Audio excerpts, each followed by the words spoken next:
And actually we've got some really good providers, some really good care out there. What we've probably not got are people who are necessarily able to demonstrate that when the CQC inspector turns up. From our point of view, I don't know if everybody else's, but we're getting all the payments through really quickly. You know, literally we're sending the payment claim form in, and within like the next week it's all coming through and resolved. So, with slight differences, you know, it's the same for residential homes as it is for dom care.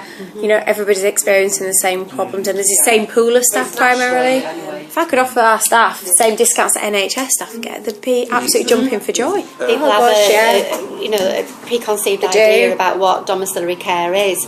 So just see actually in the real life what it's like, it can be really quite shocking. If you lived on the Leeds and Bradford border, you were going to work for Leeds or Bradford, you'd probably choose Bradford in terms of your hours. I mean, I've had to go out at 10 at night to wait for another 2 hours for the ambulance to turn up. We have a lot of candidates come through who want to do care. I think sometimes it's a bit difficult for them to understand what care is. We're always looking for something new, somewhere else to take them, something else that would interest them or stimulate them. The Google Home that we're trialling with some of our service users, it's easy to use. A lot of our clients that do struggle with technology. And music tends to be the thing that I think the service users like, are finding ways to bring in newer staff, new people into the care industry, so that we're not just taking from the original pool, that we're actually adding to that pool of potential candidates as well. And because we're always fighting a perception, obviously all the bad news stories get into the press, so we are always fighting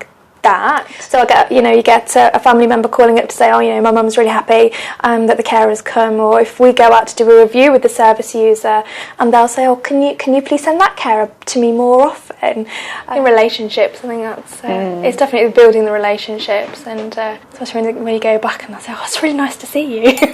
So the thing that we do slightly differently is that sort of we really want to put the person receiving care at the very centre of these relationships. But with the foundations of co-design and ensuring that things are built with users rather than sort of in isolation, and then also just enabling people to feel comfortable and giving them time to get used to new systems is really crucial. But the thing that's been really refreshing working with the council team and the broader care teams in Bradford is that there's a real engagement to work with providers like us to find different and better ways of sort of providing these sorts of care and support. I'd also just like to emphasise sort of the level of passion and clear enthusiasm for the roles that we've seen. I worked very closely with the care providers and was quite frankly sort of overwhelmed by the extent to which you can see the amount of time and effort goes into running these kind of services.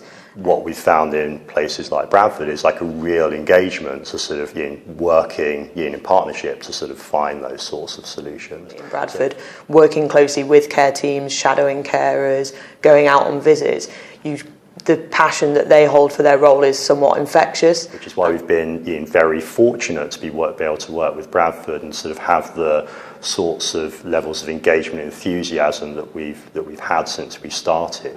The interaction with the council again has been a positive one. We've engaged people in local coffee mornings where they felt isolated within the home. We've brought them to the local coffee mornings, sat with them at the beginning to make sure they're okay, but then backed away. If we had Skype on that tablet, the carers could support them to make phone calls via the Skype system.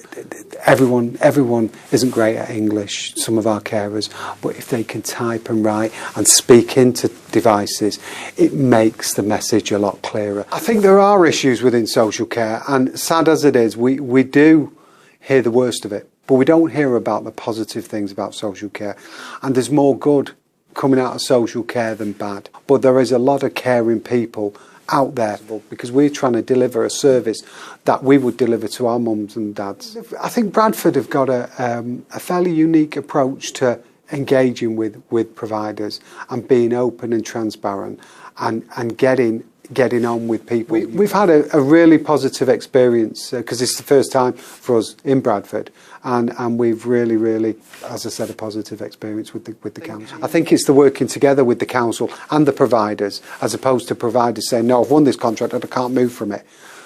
you're not really getting the hours there. Let's move and let's see what we can do. We do get on well with Bradford. A really nice council.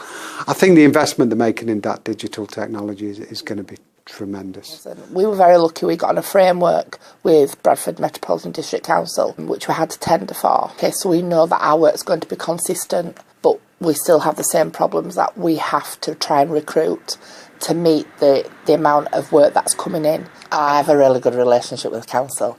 We've been providing services for the council since 1995. You realise they're not working against you, they're working with you, so it's about partnership working.